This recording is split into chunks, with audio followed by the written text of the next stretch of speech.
When the ancient crusaders were going to head off into the promised land in the Middle Ages, dressed in their cool white robe things with the big red cross over their armor, with their big swords and their helmets with a kind of cross eye slit. When they were heading off, they would get baptized before going out to war, and they would go into the water and hold their sword out so that that thing didn't go underwater. And it was quite a deliberately symbolic act, saying, Lord, I submit the whole of myself to you, but my sword I keep for me, because I want to use that thing to absolutely cause mayhem and slash and kill and cause people to bleed, and I don't want to have to say that that comes under your lordship as well. That's a crazy kind of middle-aged story, and you might think we're not doing anything so hypocritical as that these days, right? When I get baptized, the whole of me goes in. I'm saying, Jesus, you're in charge of my whole life. Except that, although you're not a crusader and you didn't mean it, when you went into the waters of baptism, you probably took your watch off, probably took your phone out your pocket, and probably took your wallet out of the other pocket so that it wouldn't get wet. And you didn't know you were being a crusader when you did this. But it couldn't be a more perfect illustration for what we actually end up doing. God, I still want to have control over my time, to be honest. You're the Lord of the rest of me, but my time, I get to decide. It's been a crazy week. Don't ask me to go to 3 different church events. If I'm going to get to choose what I do with my time, I'm going to take that seriously. I don't want God to get to tell me every single second of the day what I get to do. That interferes with my independence. So my time is my own. And then at some point, we want to say that our attention is our own as well. I don't know if you've noticed just how much time we spend looking at these days. It's radically increased recently, just how focused we are on what's going on this little screen. And we're getting all sorts of sport headlines and what's going on with my money and what's going on with the Kardashians and what everyone is saying about me on Facebook and WhatsApp and so on, headed onto this thing all the time.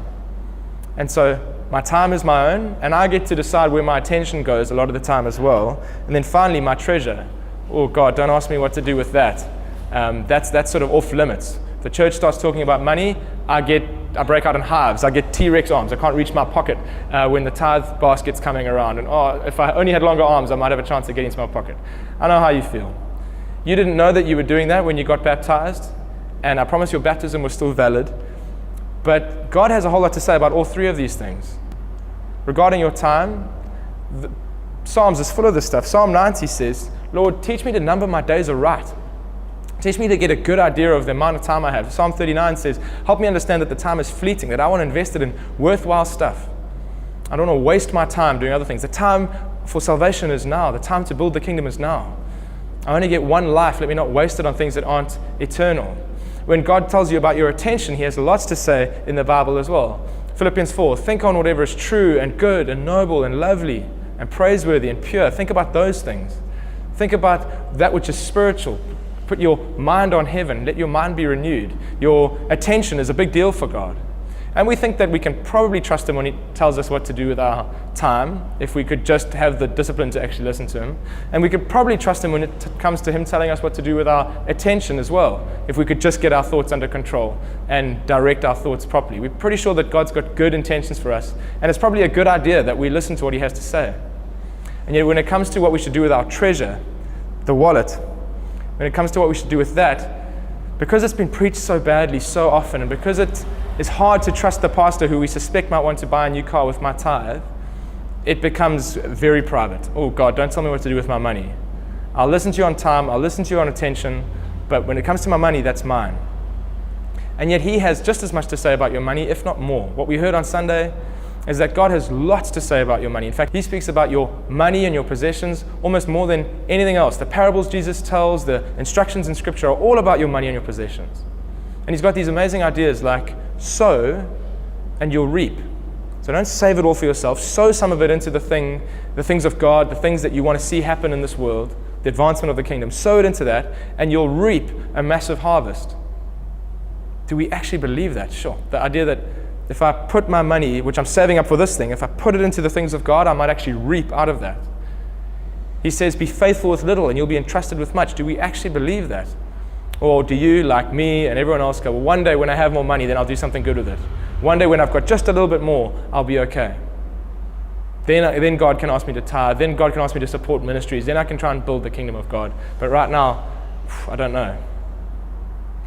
But God says something else about your money. He doesn't just say that it's a good idea to sow and there's a principle that you'll reap, or to be faithful with little and there's a principle that you will be entrusted with much.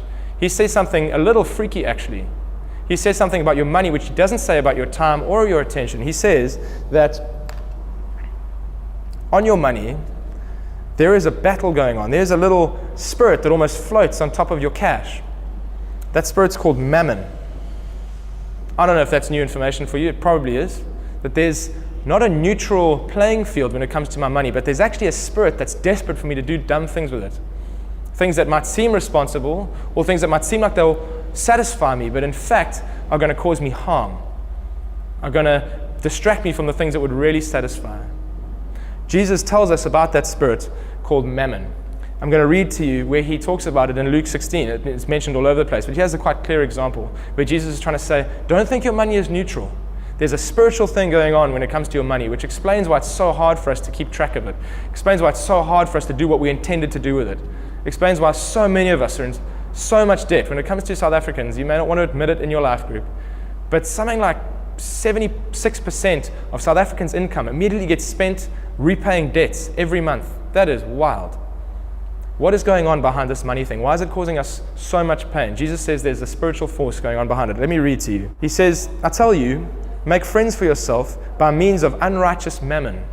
This spirit that desires riches, this greedy spirit that's trying to confuse us around what money is really for. It's hovering over our money. He says, do the dirty on it and use it for eternal things. Make friends for yourself. Invite people to church. Try and grow the kingdom. Try and see if you can get people saved using this money that has this unrighteous spirit behind it, trying to get you to do something foolish with it, something uneternal with it. He carries on. He says, so that when it fails, not if your money fails you, when it fails you, those friends that you've made might receive you into the eternal dwellings. One who is faithful in very little will also be faithful in much. And one who is dishonest in very little is also dishonest in much. There's that principle of if you're faithful with a little bit, you'll be rewarded with more. And if then you've not been faithful in unrighteous mammon, who will entrust you with the true riches? Jesus is saying it's possible that you can be so poor that all you have is money, that there are true riches beyond your financial bank balance. Mammon doesn't want you to believe that for 1 second. Mammon wants you convinced that true riches are money. You can buy everything you need with that stuff. Jesus is going, be faithful with this fairly worthless stuff in the eternal perspective, and then you'll get true riches, really satisfying ones. And if you've not been faithful in that which is another's, who will give you that which is your own? He's really saying that your money is not yours. Jesus is so bold as to claim that everything that you have is from God. That the ability you have to earn your money and then the money that you get as a result of those abilities God's given you, all of that actually belongs to God in the first place. So you are being faithful with money that isn't yours, but is His. I don't know where you are on that concept, that all that you have is God's.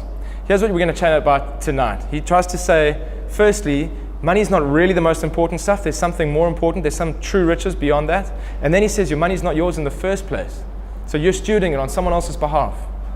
Tonight you're going to be chatting about where you are in relation to those two concepts. And if you believe them, what that might mean for the rest of your life. Have a good chat. If we can trust God on the other things, we can trust that He'll do wonderful stuff with us in this area as well. God bless.